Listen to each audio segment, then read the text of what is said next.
Welcome, everybody, to the Paranormal Podcast, Dairyland Frights. I am John, your host, and we cover everything spooky, creepy, and mysterious in the Midwest and beyond. And today, boy, I love it.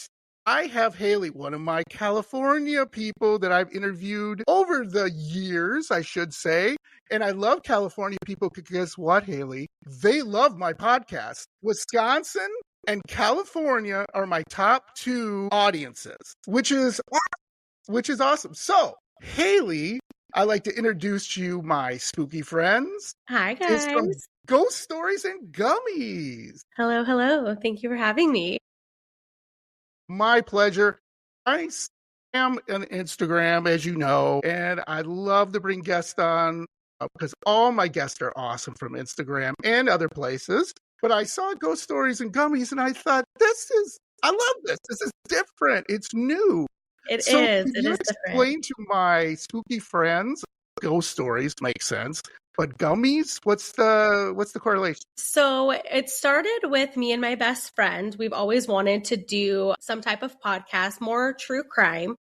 And we were working on looking for names and all of that fun stuff, like to get started. And all of the names that we were looking for were taken or it was used in some other context. So she calls me one night and she's like, what if we did Ghost Stories and Gummies? And I was like, oh, that would be fun. We would just do like paranormal stuff. And she's like, yeah, but what if we were stoned and we told ghost stories? And I was like, that would be fun because, I mean, sure, like we could relax, we find our creative style and see if podcasting even works for us. And so, yeah, we started it and it's been really fun. She's currently not working with me at the moment. She has some stuff coming up. So I'm running the podcast solo. That way it's still functioning when she comes back and we're in a good spot. Absolutely. I love that take. It's different. It's new. It's fresh. I totally love it. It's like, I don't know if you've ever seen Drunk History. Yes. Okay. Same kind of thing, same kind of concept. Yes. Yes. And it's absolutely hilarious because again, these people, whether they're not the real drunk or not, doesn't matter. The whole point is it's fun to learn history that way. Not to say you got to get drunk to learn history because I'm a history nerd, but it doesn't hurt. Right. And having that, all right, let's be honest. The paranormal's freaky to begin with without any additional, I don't know, additives, right? Drinking, having a gummy, smoking a joint, whatever you want to say. And I just love it because it gets you in a new type of different phase, to kind of talk about the stories. I love it. I love it. I am like a chicken when it comes to the paranormal. Like I love it. And I'm so fascinated by just horror, paranormal. But my husband laughs at me because we'll watch horror movies and I'm like this. And I'm peeking and I have my ears plugged and I'm like peeking through my fingers. He's like, you don't like horror then? I was like, no, I do. I just don't like being scared. So anything that I can do to keep me from getting scared, I'm going to. And it's fun when we're in the mix of telling a story and the research behind it, because there's so many different things out there that I knew the paranormal world was big, but I didn't realize how big it is. So going down these deep dives and researching and it just bringing you to different stories or different cases, I get spooked out reading some of these stories. And I'm like, oh man, because I've had stuff happen to me and I've listened to experiences that other people have had, and the anxiety that I get from it, it's kind of puts me in a panic attack state sometimes. So having that little bit of a gummy brings me down, and then I'm like, oh yeah, let's do it. Let's get into it. And I love that. And it's fun. It is. It's fun to put a little different twist. Like when I'm reading my story and then I can tell, my gummy just hit. So it's going to be chaotic from here on out. But it's different. It's weird doing it by myself. It is. Yeah, I got you. Yeah, it's a little different and everything. So let's see what you were saying. You've had different experiences and everything like that. Why don't you tell me about your first experience you've had? Do you remember how old you were, what happened, and, what was involved in it? So I want to say my first experience, it's starting to pour right now. I'm sorry if it sounds a little loud. My first experience, I want to say it was after I had my first son. I don't know. I can't recall a time before that, but I remember his dad and I were not in a good spot. We were fighting and he had left for the night, and it was me and my son. We lived in a two bedroom duplex. So it was upstairs, downstairs, and we were upstairs. My son was asleep. I was in the living room, and I kept hearing like this knocking in my bedroom. And I knew no one was there because it was literally just me and my son. We had no animals. Okay.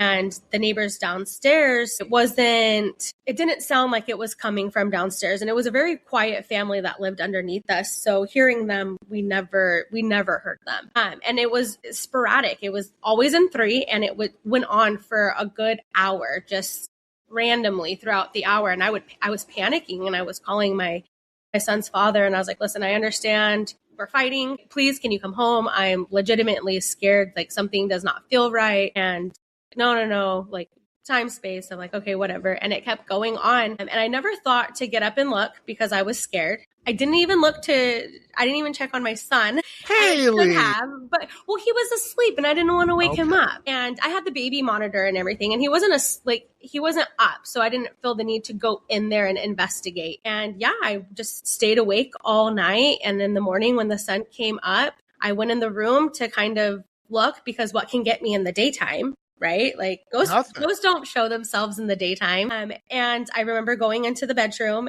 and the way it was set up, I had the wall this way, there was a window, and then there was another wall this way that had a window, and it was open. And we didn't have the window open because I was terrified of people breaking in. Yeah. Even though we lived upstairs, there was the window was open, and I don't know how it opened.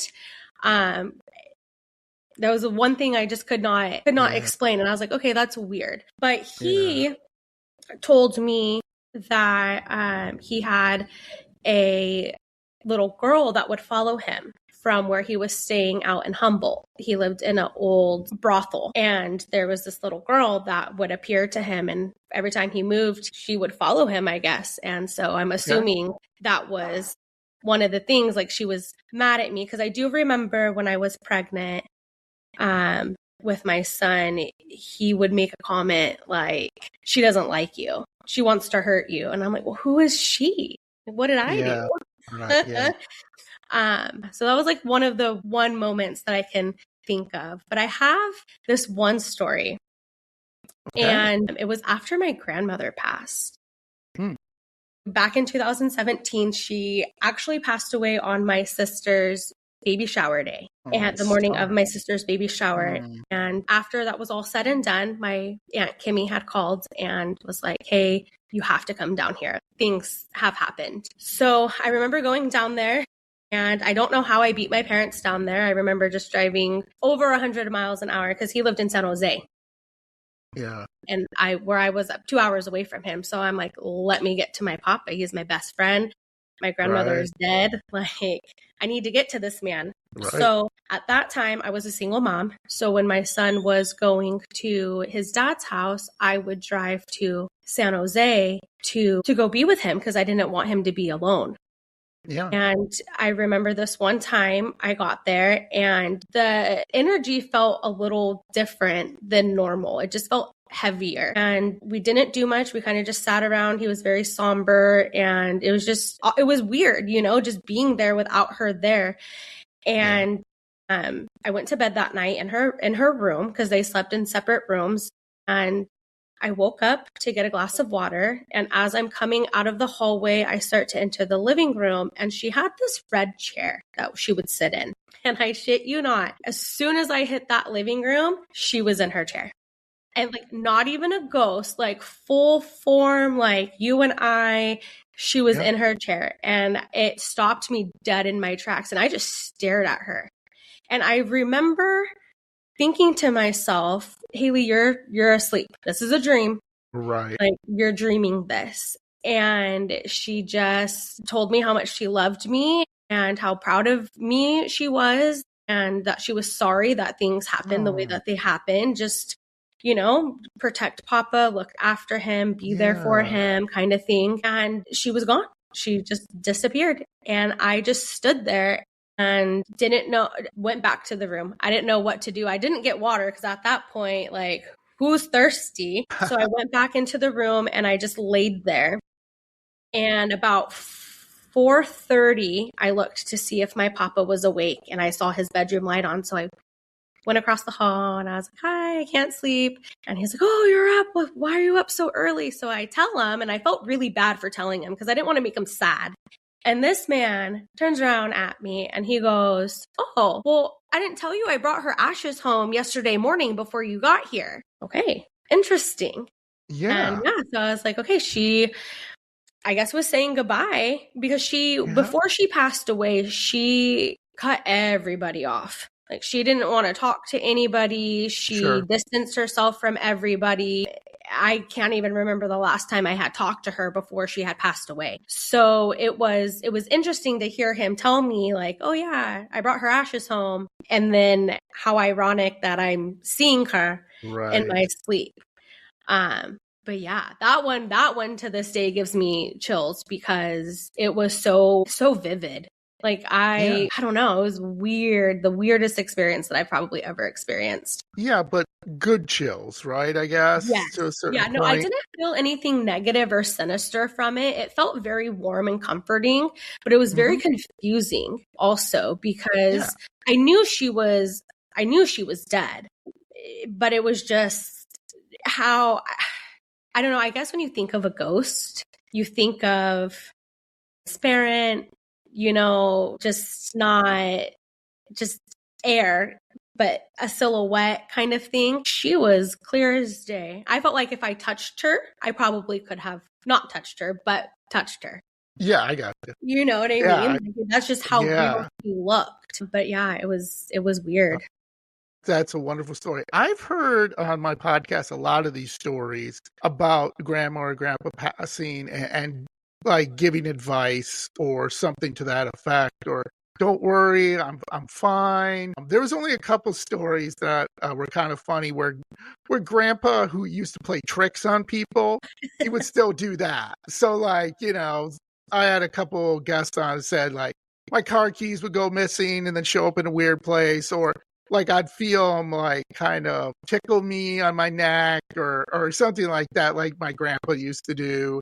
Or I would see him like move a door or turn on a sink or something like that. It's just grandpa just having fun. And they're all like, okay, grandpa, enough fun. You're scaring the kids. You need to stop. And then it would stop, but I was like, yeah, that's awesome. Do you think she then passed on, or do you think she's haunted the house that she lived in? So I personally think that she had taken her own life. My papa did not get an autopsy done. He refused to do so. I think subconsciously he thought the same. We never talked about it. I think the only person who really talked to me about that theory was my mom. Okay. So I'm not sure because I haven't had her. I feel like I haven't really had her show up much. Okay. But I did. Okay. My mom did gift me when I got married. She did gift me an original perfume bottle of hers that still had her signature perfume scent that she wore, and then her diamond earrings. So I still currently have those. And then she also gifted me a really old photo of her when she was about 12, I think. So I have that up with my whole collection behind me. And I have tried communicating with her. And I do think that I was starting to get through to her a couple weeks back. There were some things that were coming through that kind of felt relevant to the questions that I was asking, and to her life and her past histories and some stuff. So it was really interesting. I'm hoping that she's still kind of around and just hanging out. I would love if she had passed on and is peaceful and happy. I would hate the thought of maybe, something did happen of that nature and now she's regretting it and she can't move on. Sure. But I don't know. That's Yeah. the cool thing about the unexplained Right. and the paranormal is Correct. you don't know. Correct. Yeah. So That's an amazing story. And yeah, you don't know. I get it. We have skeptics and stuff. And I've had guests on where they said there's no significant proof ghosts are real, but there's no significant proof, I argue, that they're not real. But I'm willing to listen to you, and I'm willing to say, okay, what do you think? And what do I think? And let's kind of come to a common denominator, maybe, or a common purpose that, okay, some people believe this is it. I don't want to believe that because that is depressing. yeah. But, there's too much. I get both sides of the argument, right? There's like, everyone has a camera, so why haven't we picked this up? Other people have said, well, ghosts just don't show up like your Aunt Sally to your son's birthday party. I mean, it just doesn't happen that way. It's kind of one of those things. Now, have you ever had a paranormal experience while you're on Gummies? Sorry, Cody, disappear. He loves being the center of attention. Of course. I have. Okay. I think so. I brought a new doll home over the weekend, the week of Easter, and it was Easter and spring break, so I didn't have to wake up early the next morning to get kids up for school, even though my children are far old enough to set alarms and wake themselves up. They drive themselves to school, but they still like when I wake them up. Of course. Mommy. So my husband had picked up an edible that he thought I would enjoy. So I was like, you know what? Let's try it. No, sorry. It's okay. And so I did. I ate it and I came downstairs to make something to eat late at night. It was like 11 o'clock at night. And I think one of my dolls was trying to show herself to me so the way my kitchen is set up is it's kind of an open concept. And then in the door, there's a doorway that leads out to the dining room and the family room. So my stove kind of faces towards that doorway where you would look into the dining room area. And out of the corner of my eye, I thought I saw my daughter Katie tiptoeing to scare me because my kids love to scare me. Oh, yeah. It looked like her height, blonde hair, her like length of hair, and I popped my head up to be like, "Ha, nice try, jackass." But there was nobody there, and so I kind of was like, "Oh, she caught me, so I'm gonna catch her." So I went around to see if she came into the living room, and she was not there. Interesting. And my dog she was not spazzing out. So if there was something there, maybe it wasn't malevolent, to where it was spooked her, or she was just in her own little world and wasn't paying attention. But yeah, it caught me off guard. I had chills. I was like, okay, hurry up and finish getting your piece of cake. Like, you need to go upstairs. You're going to get eaten by dolls. So I went upstairs. And I don't know if you ever get the feeling that there's someone behind you. Yes. Okay. So when I go upstairs, it's dark and I'm running, like I start to walk up the stairs, but I feel like I had something like, I'm going to get you kind of. Yeah. I looked it up the staircase so fast and I busted into the bedroom and it's like 11 o'clock at night. And my poor husband has to get up to leave for work at 4 o'clock. Yeah. So I was like, oh, the ghost. I think a ghost just it wanted to show me itself. And he does not believe in ghosts at all. This poor man has to put up with shenanigans all the time. But when I bring my equipment down, I'm like, ooh, do you want to talk to the ghosties? And he's like, sure, Hayley. We could talk to the ghosties. And I'm like, okay, cool. Yeah. And he's like, oh, really? Ghost? And I was like, yeah. And I had the goosebumps for like 10 minutes after that. Sure. I was like, oh, jeebies. But yeah, I don't know. I like my gummies. So I feel like I always have a gummy throughout the day, like just randomly. Yeah. But I do feel like since I've been bringing in some dolls and portraits, I've been experiencing more stuff. I don't know if it's because I'm opening up myself more and not being so scared. Yeah. But yeah, I do get spooked out though. Yeah, it sounds like it. And who doesn't? I've had that feeling before too, where somebody's like walking up the stairs with me or very heavy. I've talked about something, I don't know if this happened to you either. I always ask my podcast people when you're researching something, right? You're researching a ghost story, or maybe you're reading a ghost story from someone sent it in. I'll never forget this. I've told this many times, so I'll just go through it really quickly. So I was doing research on the Demon House. I don't know if you've heard about the Demon House in Gary, Indiana. You know, that was considered one of the most, I don't know, prevalent demon cases ever in recent history. That a cop saw a demon, a minister saw a demon, like family members saw a demon, supposedly doctors and nurses saw the demon at the hospital. They made it into a movie and everything. Zach Bagans, I call him Zach Bagel Bites. I'm not too hip on him anymore. I think he's kind of gone off the deep end, but that's just my opinion. Anyway. My husband loves to rag on him. Excellent. Loves to rag on him. And your husband can jam then. We're perfect then. Yeah, whatever. Enough with him. But anyway, so he destroyed the house and everything if my audience doesn't know about it. But this area is still considered like almost like gateway to hell. There's still a lot of satanic rituals that take care. If you've ever been in Gary, Indiana, don't. Gary, Indiana looks like something after the apocalypse. And no offense to my Indiana listeners, you know Gary, Indiana sucks. Let's just be honest. They've had a terrible time, and I shouldn't make fun of them, but they've had factories closed, businesses closed. So it's, you know what I mean? Parts of California, maybe, where there are towns where you're like, man, this used to be a cute little town where me and the family could go and grab some ice cream and walk in the park. And now it's a bleh. What the hell, right? You know, any of those where I'm at.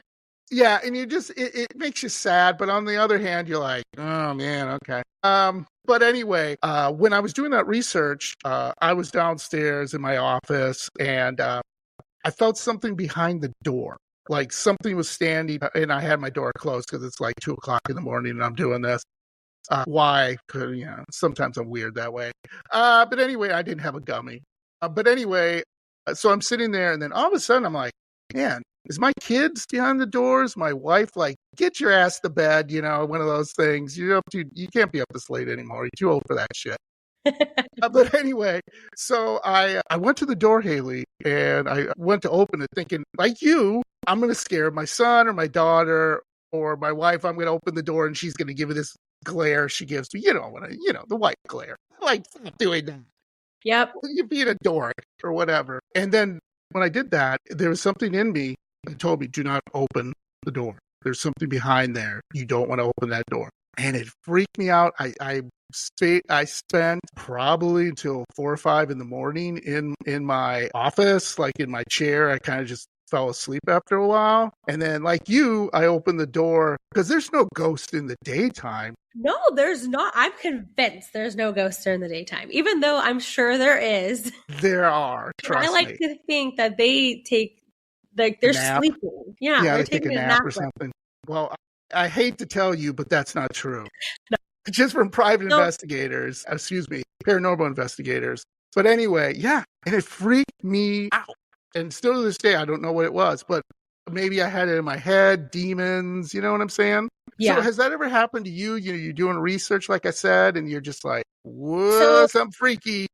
There was, which one? I can't remember off the top of my head which episode or which case it was. But I was downstairs late researching, and I had all my ghost stuff going on at the same time because that's the best time for me to ghost hunt. So I'm a stay-at-home mom. I have a 4-year-old, so trying to get real good investigations in is kind of hard. She does like to partake in it, so we make it fun, and she has connected with some of the spirits that I have, which is super cute. But I was down here researching, and man, I wish I could remember which episode it was, but it had to do with there was like strangulation and all of that stuff, and I felt like I couldn't breathe.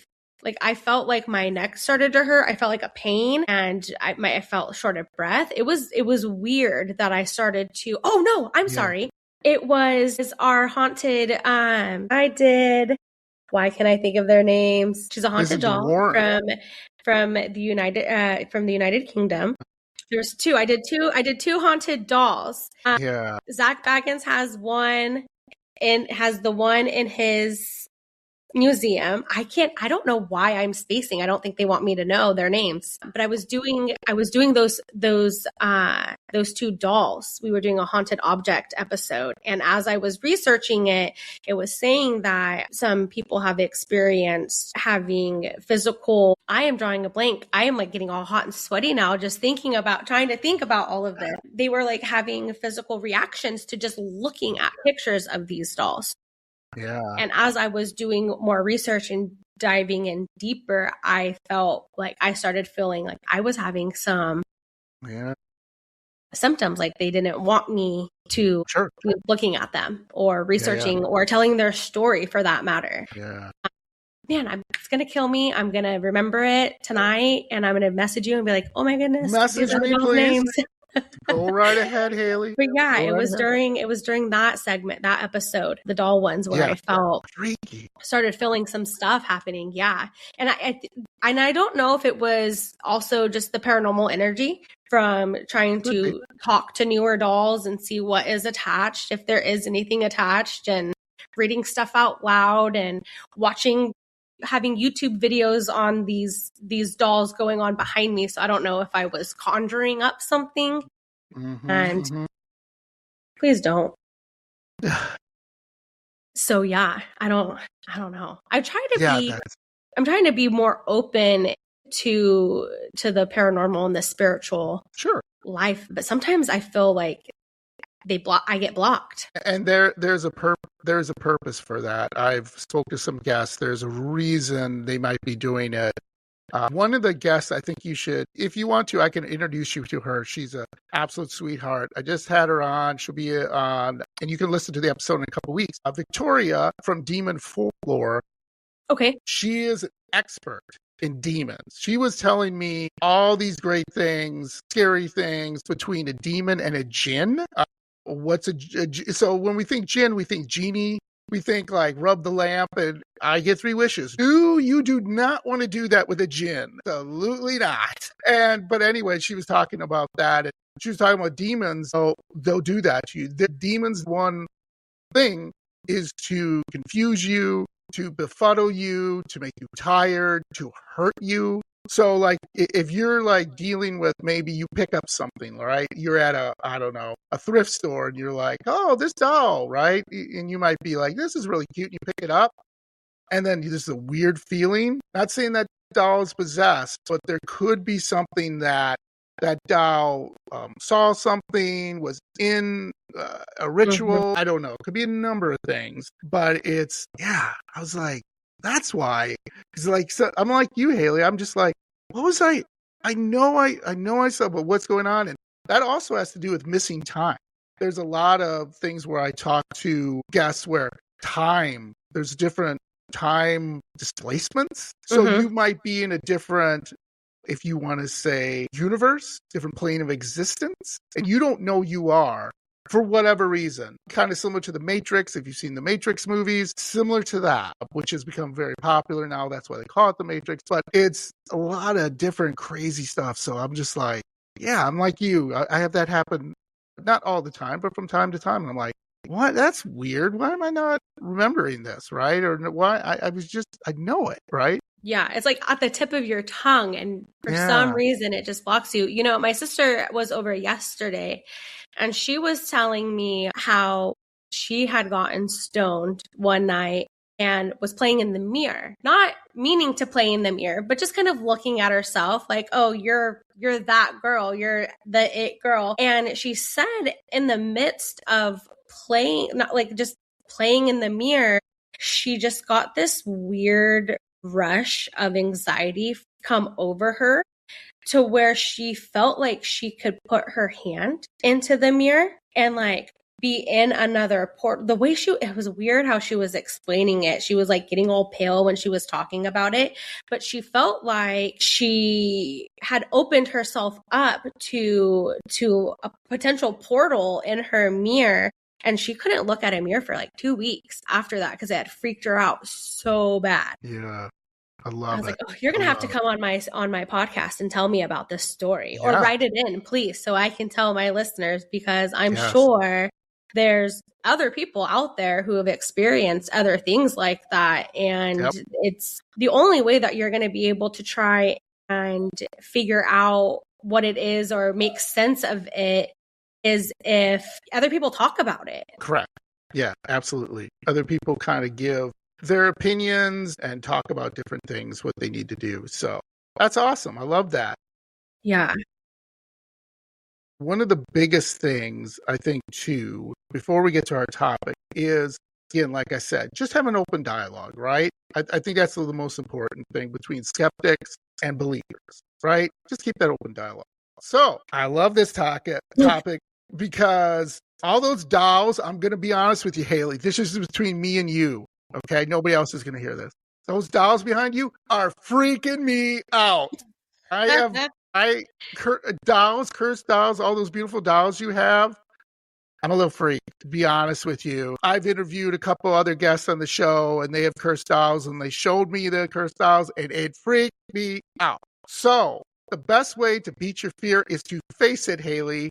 Yeah. So I'm facing that fear.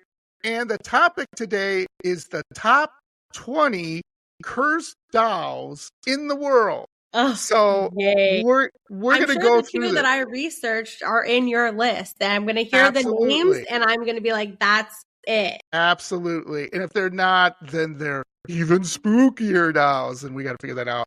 Please send me something and I'll put in under when I, put the episode up and we'll figure it out. But without further ado, let's start with number 20. These aren't in any particular order, so don't be like, wait a minute, that's scarier than that one, and blah, blah, blah. No, don't worry about it, folks. This is just 20. So the first one, maybe you've heard of this, maybe you haven't. And please chime in, Hayley, if you're like, oh, I got a story. Or, oh, yeah, I did research on that, John. Here's some other cool stuff with it. Because I frankly was just kind of just giving a general, I'm giving a general, description. I'm not going to each one because we'd be here for like 5 hours. And even though I love you on the podcast, Hayley, that's a little too long. And but I can have you back on and we can call more in depth if you would like to. So the first one is Amanda the doll. This doll, crafted by Heinrich Hendrak in 1894, is known for strange things happening around her. First sold on eBay, yes, eBay, in 2003, Amanda has allegedly been put back on the auction block more than 20 occasions. Each time, her owners claim the doll has been the cause of weird occurrences when they had her. There have been reports of Amanda moving rooms, causing nightmares, scratching their victims, and tormenting them while they're asleep. Her seemingly innocent face has been known to shift to an evil grin. By the way, check out Hayley's Instagram. She did this really fun thing where she has this evil grin with one of her dolls. I love it.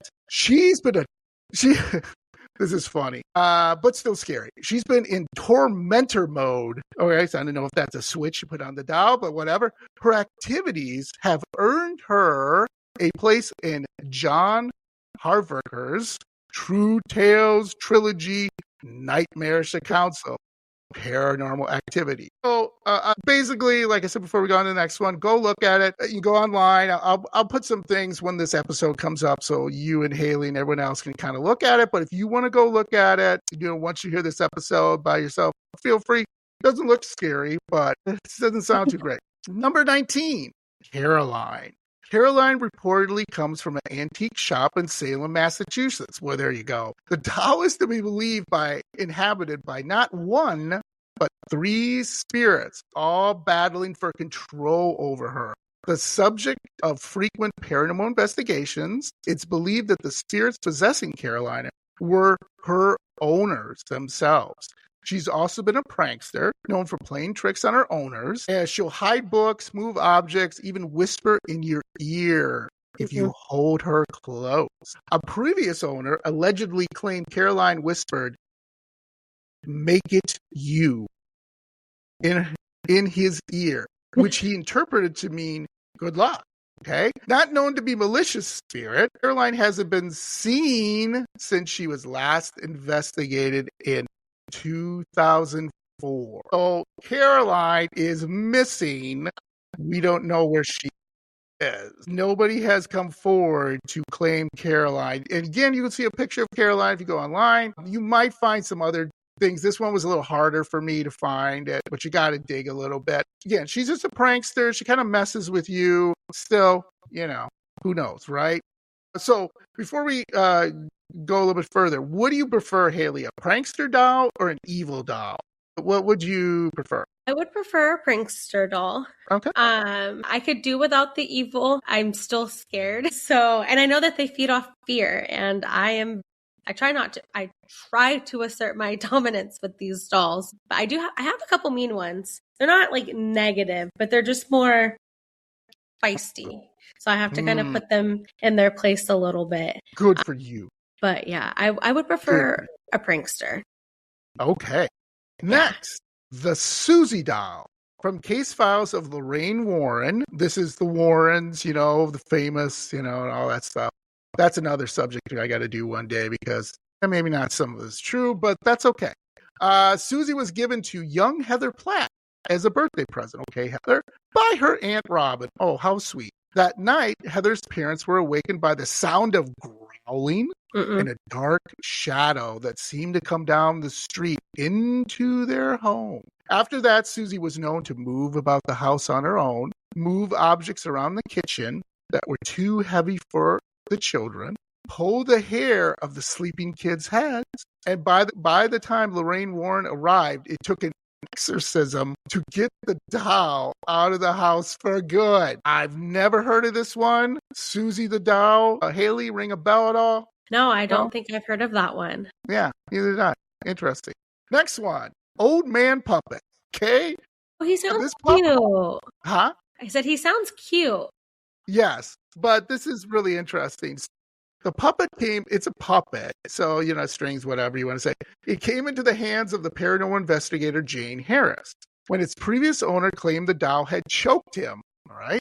The puppet was inherited by a man who claimed to have left the puppet in a drawer by his bed.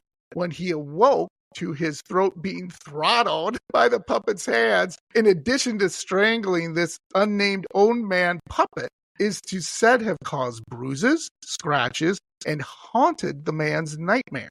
James was contacted to record the puppet in case of any suspect behavior. Night vision showed the puppet moving inside the sealed glass case, confirming suspicious that the puppet is possessed. So you can see this online in YouTube. It's not called Old Man Puppet. It's something else, but they put a camera on this puppet that this guy had behind a glass case, and you can see it moving. And I get it. People can be like, people are moving it, blah, blah, blah. But still, okay? Yeah.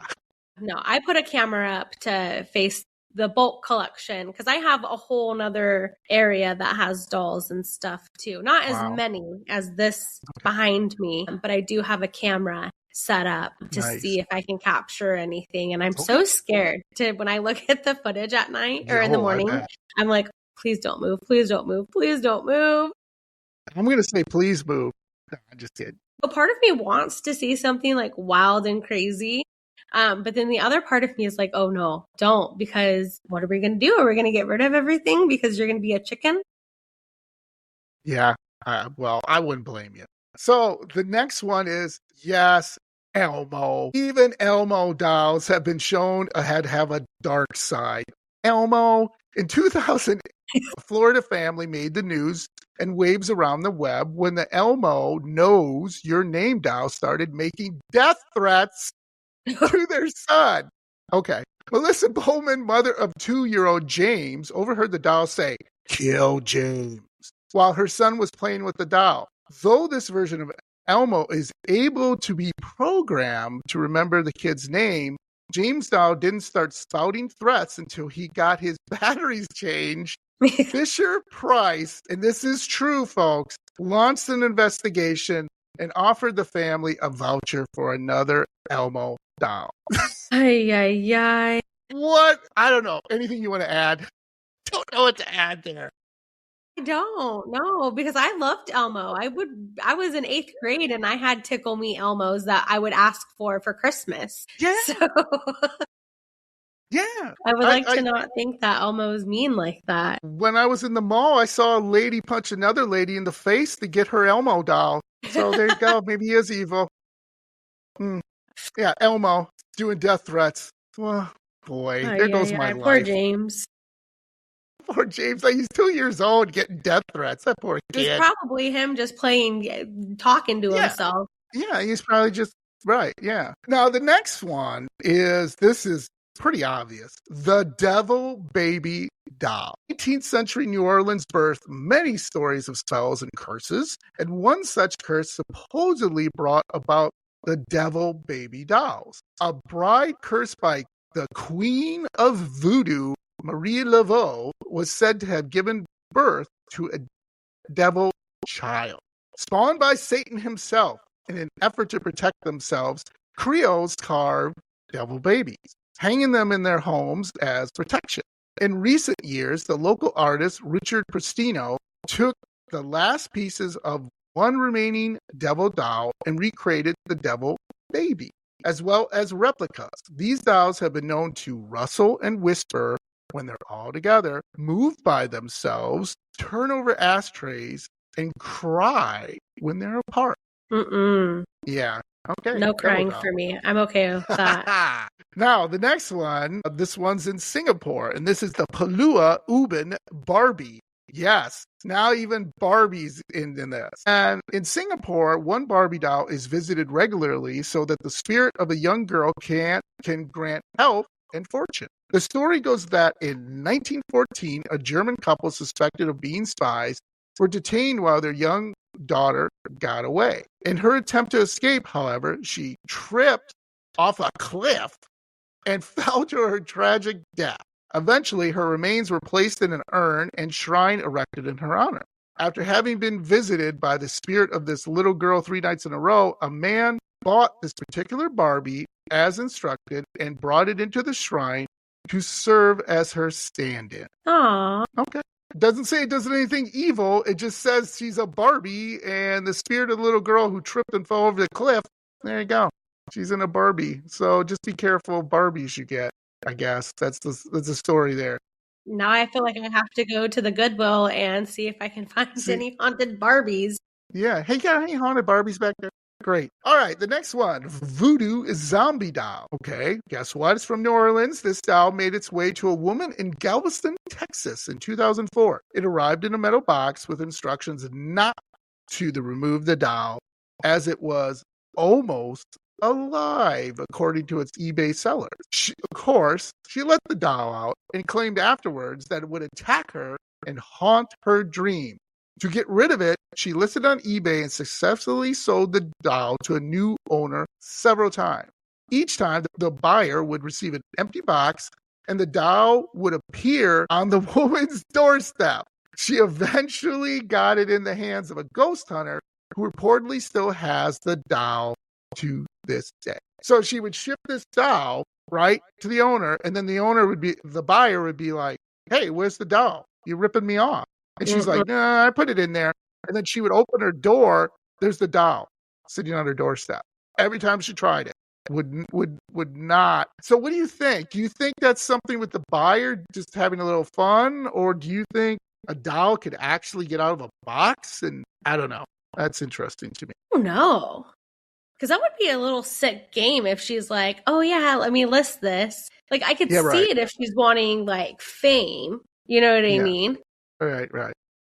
But I don't know. Yeah, that's a weird one. That's I could go either way with that. I could understand if it was just a prank she's playing, but I don't know what you're getting out of that. You're not going to become that famous. Oh, my doll keeps on showing up at my doorstep. Right. And I'm assuming she's having to refund these people their money back. Yeah, she's going to have to. Right, yeah. So the next one is the doll. Yeah, the doll at Hugang. Found by passersby leaning against the tree, this doll seems innocent enough. If you don't think about its eyes being covered, enter the doll at Hugang, found in Hugang, Singapore, around 2014. When pictures of the dolls were posted online, a Reddit thread explained that the writing on the doll was Arabic, meaning "in the name of God." Apparently, this little dolly had been moving around by itself and talking in a woman's voice. The original owner claimed the only way they found they could get rid of it was to take it far from home and blindfold it so it couldn't come back. Maybe that's what the lady from the previous stall, that's what she needs to do, is blindfold it. That's what she needs to do. So get in touch with this doll owner and be like, how did you just drive it out in the country and blindfold it and then people find it? Okay. It's another weird. So the next one is Patty Reed's doll. So Patty Reed was a famous actress, I believe in the 50s, 40s, 50s, 60s. This creepy doll was only one on her list to be haunted by humans rather than the other way around. Patty Reed's doll famously came along for the wagon ride when the Donner Party made the trip west to California in 1846. So this doll was Patty Reed's doll, the Donner Party, and then here's the weird thing: Patty Reed, for a reason, had this doll. I don't know. It's very weird. I got to do more research on it. Anyway, so the Donner Party, if you remember, those were the people who got trapped in the snow, and they turned to eating bits of leather and mice, and then eventually cannibalism for survival. The entire Reed family made it through the trip, and the doll can be seen nowadays at Sutter's Fort State Historical Park and Museum in Sacramento, California. Unlike the other doll, seems to be shocked into silence. It may not be supernatural, but it certainly inspires horror. And yes, if you see this doll, it's a freaky old doll. I don't know what happened with Patty Reed or nothing. It's just a weird coincidence, maybe. I don't know. But it's just, again, you can see this doll if you go to that park. And I don't know why they keep it, but they do. And there you go. So any questions about that? About a doll seeing maybe cannibalism? Maybe freaked it out? No, but it probably has some good stories. Yeah, it probably does. You probably have to talk to it like, how did that go? That didn't sound great. So the next one is Harold. Simple enough.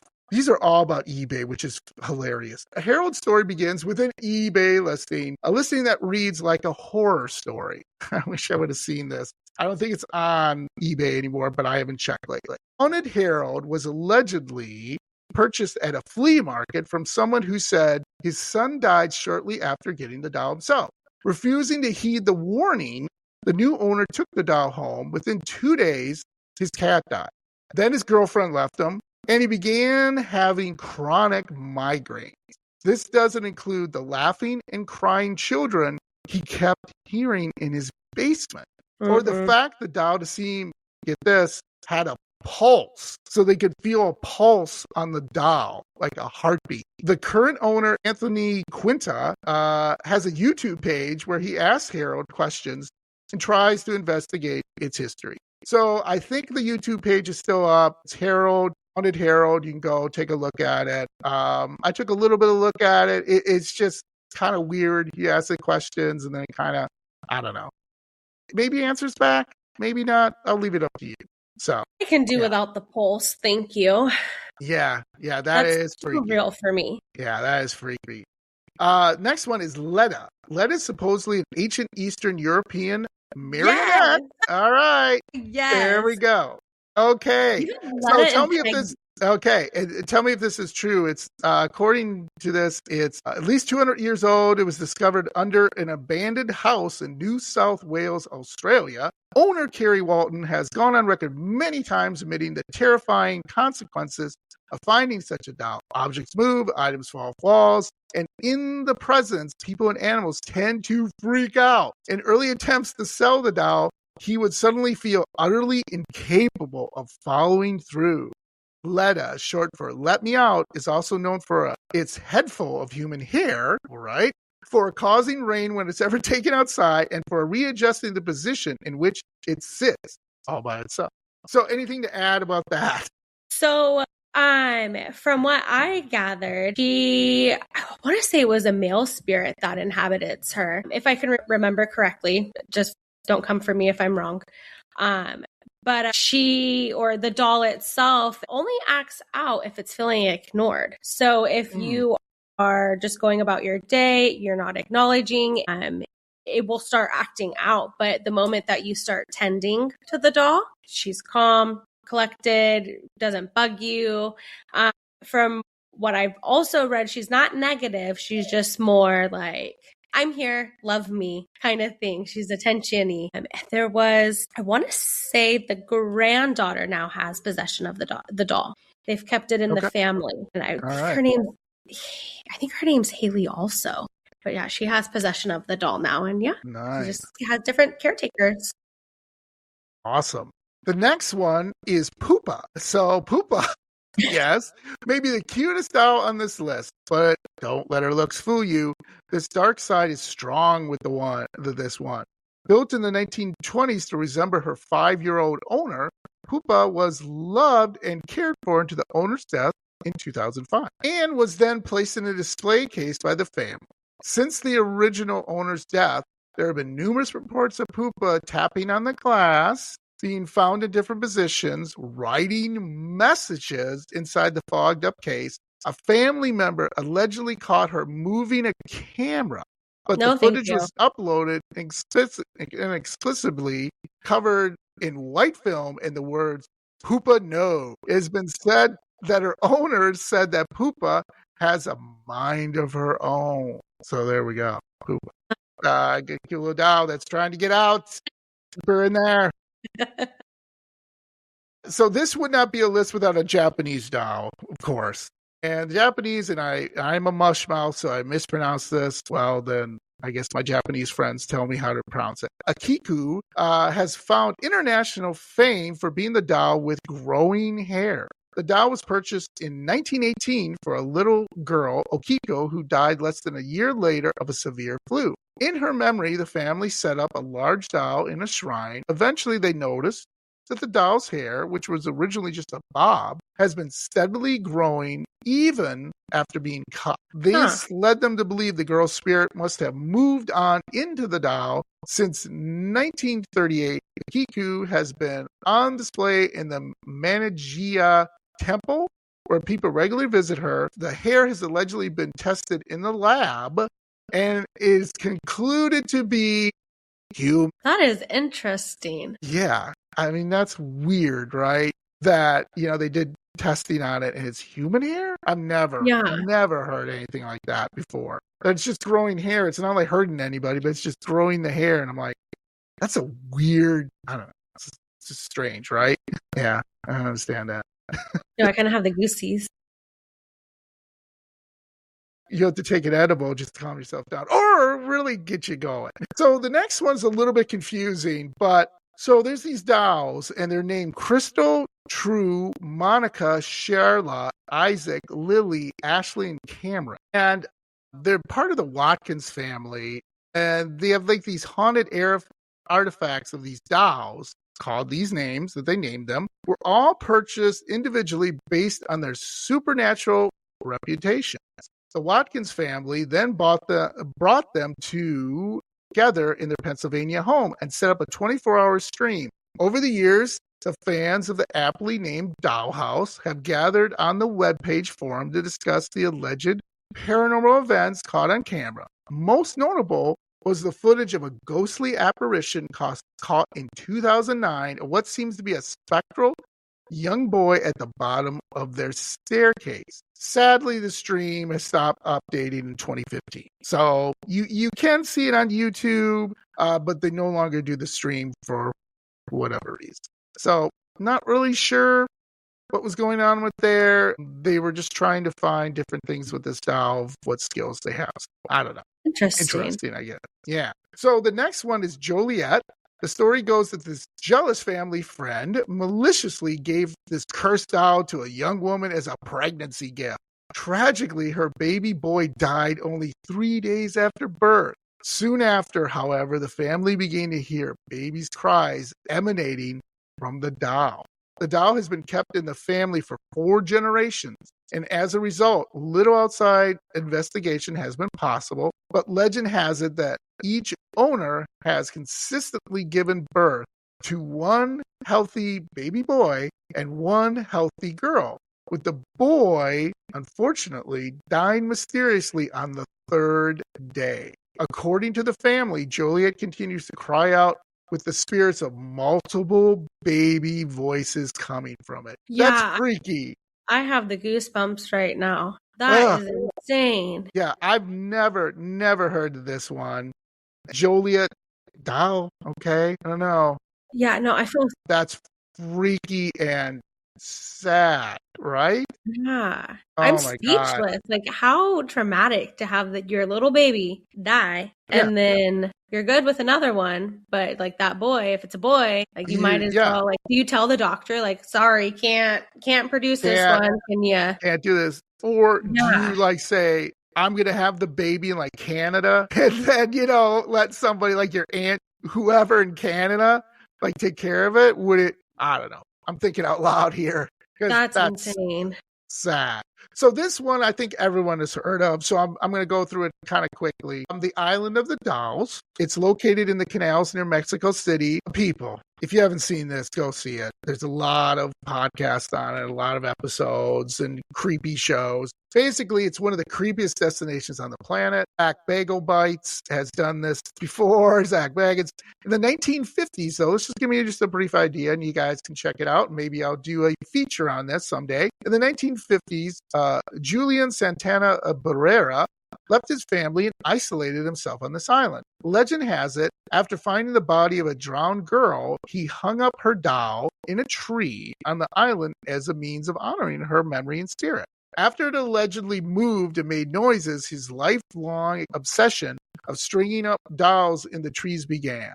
In 2001, Barrera's body was discovered having drowned in the same spot as that little girl. Nowadays, Barrera's family run the island, ferrying tourists to visit the countless dolls.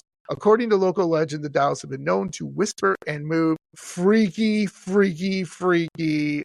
They're like this island that you can go to, by the way, and I believe, is it in Mexico? Is it in South America? Oh, Mexico City. Yeah, near Mexico City. It's full of spiders that climb in and out of the dolls, snakes that go freaky as hell. So I'd recommend that if you are going to visit it, have a strong stomach and constitution, and I would suggest getting cleansed after going down that island. Find someone who can cleanse you, a priest or somebody you trust who will do it correctly.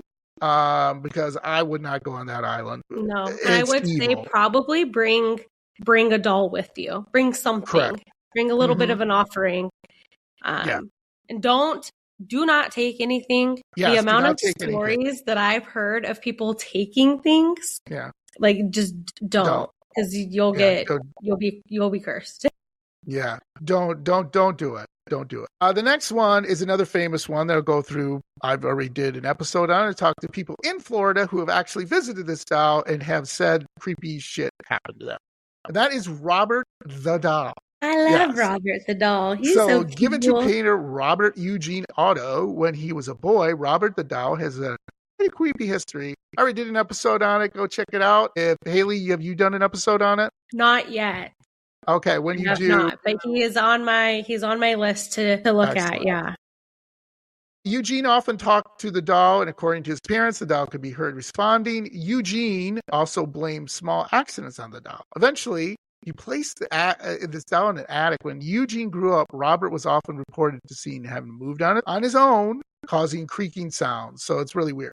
But if you want to go see the doll, it resides in the Martillo Gallery Key West Art Historical Museum in Key West in Florida. Each year, the doll receives hundreds of letters of apology from ex-skeptics who photographed him without permission, only to leave experience of various accidents and some associated with Robert's the cursed influence. So what I was told by some of my guests in Florida who have seen this doll, Hayley, it's freaky as hell, number one. Number two, when you get close to it and you have your iPhone with you, you gotta say, Robert, is it okay I take your picture? You have to say that. And if you feel that Robert doesn't want you to, do not do it. If you feel that Robert does, do it. Now, the quick story is, she did it, asked, took the picture, nothing happened. But her friend came up and said, this is bullshit. I'm going to do it. Took the picture without asking. And guess what? She was riding her motorcycle. Her friend was riding her motorcycle, got into a car accident, and busted up her ribs and broke her leg almost immediately after. like a few hours after. Now, say what you will, bless you, or whatever, but do you think with Robert the Doll, there's something to that you have to say, other than respect, that you have to do that, and if you don't, something happens. Bless you.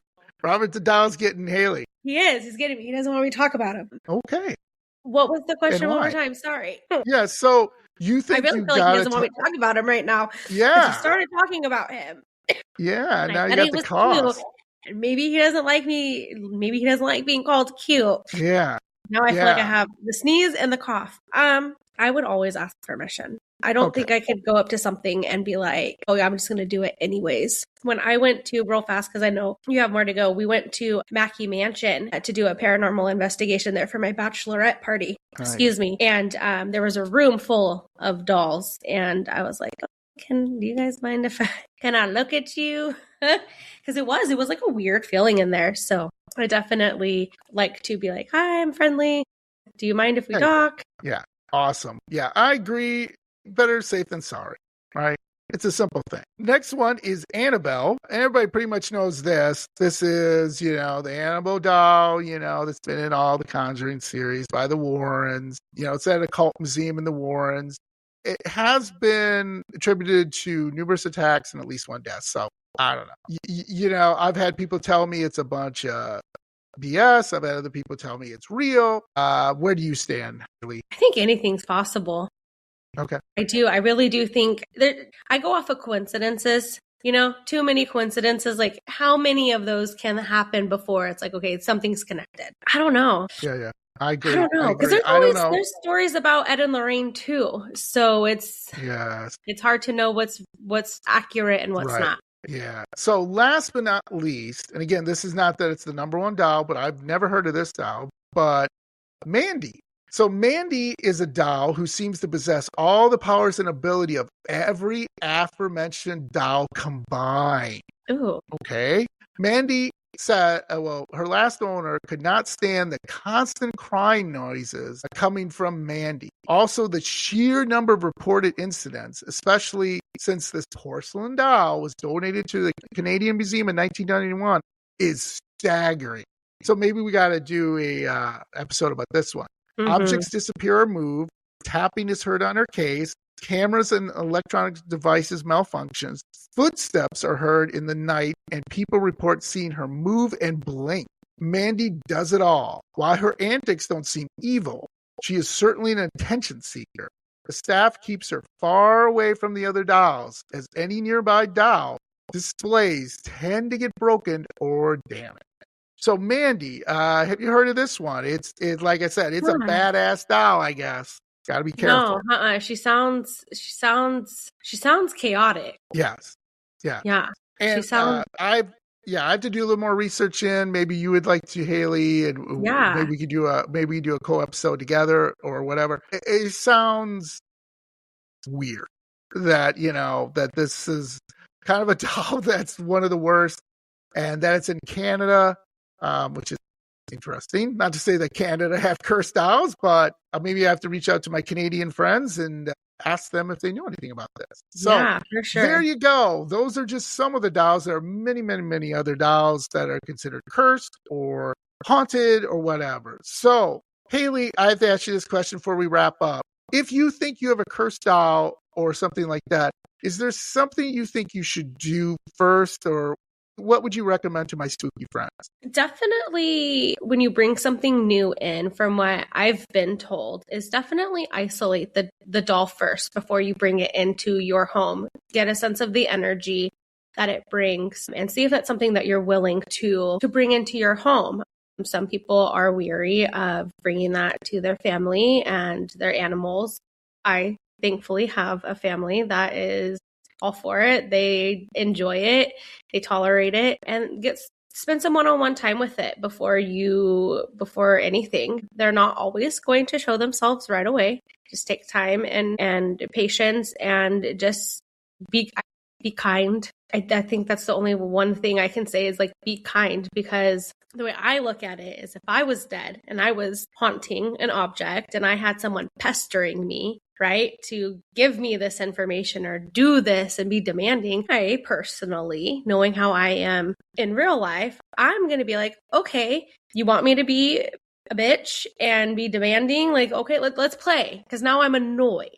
Because I have some dolls that if my daughter is talking to them, they'll straight tell her, you're annoying. And her feelings get hurt. She's 4 and she's like, they said I'm annoying. I'm like, well, be easy. Like, you gotta be calm, be kind. I'm still really new to the doll aspect of everything and the paranormal and investigating it. I find it fascinating, but awesome. I would say just be kind and patient. And yeah, just have pure intentions with it too. Don't go looking for anything negative. I mean, your own individual, if that's the chaos you want to bring into your life. I mean, who am I to tell you what to do?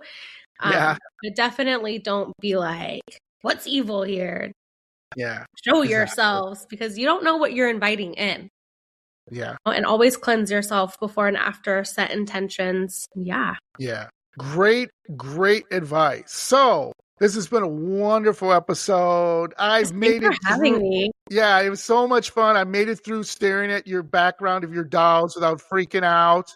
I'm very proud of myself. But where can my spooky friends find you and kind of what's coming up? I know you're talking about your podcast and things like that. So you can find the podcast on Spotify, Apple Podcast, Amazon Music, Podbean. And then on social media, I'm on Facebook at Ghost Stories and Gummies, Instagram at Ghost_, and then TikTok at Ghost Stories and Gummies. But right now, I'm currently working on some stickers for our listeners because we're coming up on our 1 year in June. Nice. So I want to kind of give back to those who have been so kind to just listen to me and to my co-host Savannah, and just, give us an opportunity to bring some fun, exciting, something different to your ears. Those who don't care for us and gave us a shot anyways, we appreciate you. We're not everyone's cup of tea, but yeah, that's what I got going. I was doing a episode on the stone tape theory, and I have been having issues technically with that. Every time I go to record, I get this weird feedback in my recording, and I cannot cut it, so I keep trying to record it. So they're not wanting me to do this one specific episode, so I might have to pause this one and just do another topic and then come back. And see if maybe it's just the topic itself. But you can find us every Wednesday. We drop a new episode. And that's awesome. Well, like I said, this was a wonderful episode. I had so much fun. I did too. I'd love to have you. Welcome back anytime. Thank you. If you're looking for a guest sometime, if you want to do a guest, I'll definitely come on because I love it. Like I said, I had a great time. Made it through seeing the dolls without running out the door. You got to tell me when you're going back and editing, if you see anybody move, you got to let me know. I will. I definitely will. So thank you so much, Hayley. And always remember, stay spooky. Thank you. Bye. Have a good night.